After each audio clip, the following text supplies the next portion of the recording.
नमस्कार। कभी सोचा है कि इस इतनी बड़ी गोल घूमती हुई धरती पर किसी भी जगह का एकदम सटीक पता कैसे लगाया जाता है? सुनने में ये किसी पजल जैसा लगता है ना? तो चलिए आज मिलकर इसी पजल को सॉल्व करते हैं। चलिए इस सवाल से ही शुरुआत करते हैं। जरा सोच कर देखिए, अगर किसी को समंदर के बिल्कुल बीचों बीच किसी एक पॉइंट का पता बताना हो, तो वो कैसे बताएगा? वहां तो कोई लैंडमार्क नहीं है, ना कोई गली, ना कोई सड़क, कुछ भी तो नहीं।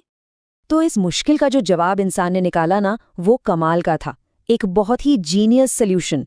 कुछ काल्पनिक रेखाओं का एक पूरा सिस्टम बना दिया गया, एक तरह का जाल जिसे हम ग्रिड कहते हैं। और यही वो रेखाएं हैं जो पूरी दुनिया के लिए एक यूनिवर्सल एड्रेस सिस्टम की तरह काम करती हैं। तो इस ग्रिड को बनाने से पहले ये समझना जरूरी था कि हमारा कैनवस यानी हमारी पृथ्वी असल में है कैसी। अच्छा, हम सब अक्सर सोचते हैं कि पृथ्वी एकदम परफेक्ट गोल है, एक गेंद की तरह। पर असल में ऐसा है नहीं। ये ध्रुवों पर, मतलब पोल्स पर, थोड़ी सी चपटी है और बीच में इक्वेटर के पास थोड़ी सी बाहर निकली हुई है। और ये जो छोटा सा फर्क है ना, ये बहुत जरूरी है, क्योंकि इसी शेप पर हमें अपना पूरा एड्रेस सिस्टम बनाना था। तो चलिए अब इस पजल के पहले पेज को उठाते हैं। देखते हैं कि ये ग्लोब पर खींची गई लेटी हुई लाइनें, यानी हॉरिजॉन्टल लाइंस, क्या करती हैं। देखिए, इस पूरे सिस्टम का जो सबसे जरूरी स्टार्टिंग पॉइंट है वो है इक्वेटर, यानी भूमध्य रेखा। इसको ऐसे समझिए कि ये पृथ्वी के चारों ओर एक काल्पनिक बेल्ट है जो उसे ठीक बीच से दो बराबर हिस्सों में बांट देती है। ऊपर वाला उत्तरी गोलार्ध और नीचे वाला दक्षिणी गोलार्ध। इसी लाइन को हम कहते हैं 0 डिग्री लैटिट्यूड, यानी 0 डिग्री अक्षांश। सारी गिनती यहीं से शुरू होती है। तो इक्वेटर के पैरेलल जो ये सारी लाइनें चलती हैं ना, इन्हें ही अक्षांश या लैटिट्यूड कहते हैं। ये लाइंस बस इतना बताती हैं कि कोई भी जगह इक्वेटर से कितना नॉर्थ में है या कितना साउथ में। और एक मजेदार बात यह है कि ये सर्कल्स जैसे जैसे पोल्स की तरफ बढ़ते हैं, छोटे होते चले जाते हैं।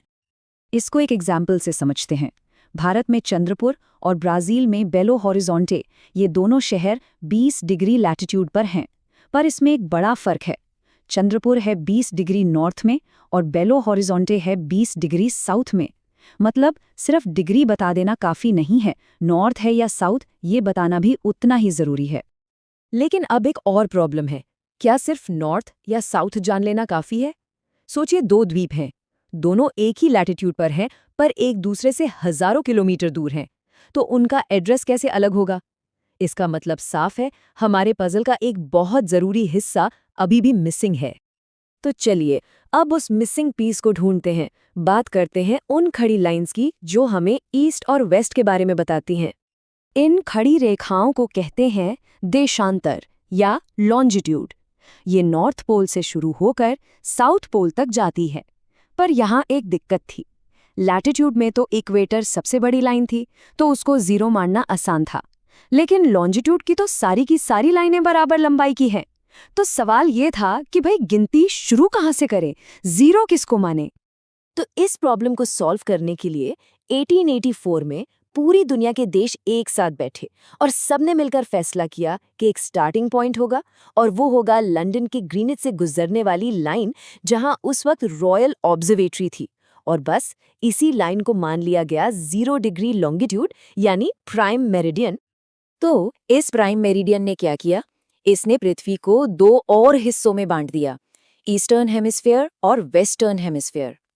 अब हम यहाँ से 180 डिग्री ईस्ट की तरफ गिनते हैं और 180 डिग्री वेस्ट की तरफ। और सबसे मजेदार बात, 180 डिग्री ईस्ट और 180 डिग्री वेस्ट वाली लाइन कोई दो अलग लाइनें नहीं है, वो पृथ्वी के ठीक पीछे जाकर एक ही लाइन बन जाती हैं। तो अब हमारे पास लेटी हुई लाइनें भी हैं और खड़ी लाइनें भी। तो क्या होता है जब हम इन दोनों को मिला देते हैं? यहीं पर असली मैजिक होता है। तो बस इन्हें जोड़ने से पहले एक बार फिर से देख लेते हैं। बाईं तरफ हैं लैटिट्यूड्स जो ईस्ट वेस्ट चलती हैं, और दाईं तरफ हैं लॉन्गिट्यूड्स जो नॉर्थ साउथ चलती हैं। तो चलिए दोनों में जो फर्क है उसे एक बार में समझ लेते हैं। लैटिट्यूड लाइंस ईस्ट वेस्ट भागती हैं, एक दूसरे के पैरेलल रहती हैं और इनकी लंबाई अलग अलग होती है। दूसरी तरफ लॉन्गिट्यूड लाइंस नॉर्थ साउथ जाती हैं, पोल्स पर जाकर मिल जाती हैं और इनकी लंबाई हमेशा एक जैसी रहती है। और जब इन दोनों को एक साथ मिला दिया जाता है तो बनता है एक ग्रिड। ये लाइंस का वो नेटवर्क है जो धरती पर किसी भी जगह को, किसी भी पॉइंट को एक यूनिक कोऑर्डिनेट, एक यूनिक एड्रेस दे देता है। अब समंदर के बीचों बीच भी किसी जगह का पक्का पता मिल सकता है। जैसे भारत में असम का धुबरी शहर, इसका एकदम सटीक पता क्या है? ये उस पॉइंट पर है जहां 26 डिग्री नॉर्थ लैटिट्यूड और 90 डिग्री ईस्ट लॉन्गिट्यूड एक दूसरे को काटते हैं। बस इस ग्रिड की वजह से दुनिया में कोई भी जगह अब छिपी नहीं रह सकती। पर रुकिए, कहानी अभी खत्म नहीं हुई। अब आता है इसका सबसे सरप्राइजिंग पार्ट। ये ग्रिड हमें सिर्फ कहाँ का जवाब नहीं देता, ये हमें कब का जवाब भी देता है। मतलब ये हमें टाइम के बारे में भी बताता है। इसका मैथ बड़ा सिंपल है। हमारी पृथ्वी 24 घंटे में पूरा एक चक्कर यानी 360 डिग्री घूम जाती है। तो अगर इसको डिवाइड करें तो पता चलता है कि 1 घंटे में पृथ्वी 15 डिग्री लॉन्गिट्यूड घूमती है। और अगर और छोटा करें तो 1 डिग्री घूमने में लगते हैं सिर्फ 4 मिनट। बस यही छोटा सा कैलकुलेशन है जो लॉन्गिट्यूड को टाइम से जोड़ देता है। अब क्योंकि हमारी पृथ्वी वेस्ट से ईस्ट की तरफ घूमती है, इसीलिए जो जगह ग्रीनविच से ईस्ट में है उनका टाइम आगे चलता है और जो वेस्ट में है उनका टाइम पीछे। सीधा सा नियम है, हर 15 डिग्री ईस्ट जाने पर टाइम 1 घंटा आगे हो जाता है। और यही वजह है कि जब लंदन में जो 0 डिग्री पर है दोपहर के 2 बजे कोई क्रिकेट मैच शुरू होता है तो इंडिया में शाम के 7:30 बज रहे होते हैं। क्यों? क्योंकि इंडिया का टाइम जोन ग्रीनविच से 5.5 घंटे आगे है। ये सब लॉन्गिट्यूड का ही कमाल है। सोचिए, ये पूरा सिस्टम सदियों पहले बनाया गया था और आज भी सैटेलाइट्स और डिजिटल मैप्स के ज़माने में हमारी पूरी दुनिया इसी पर चल रही है।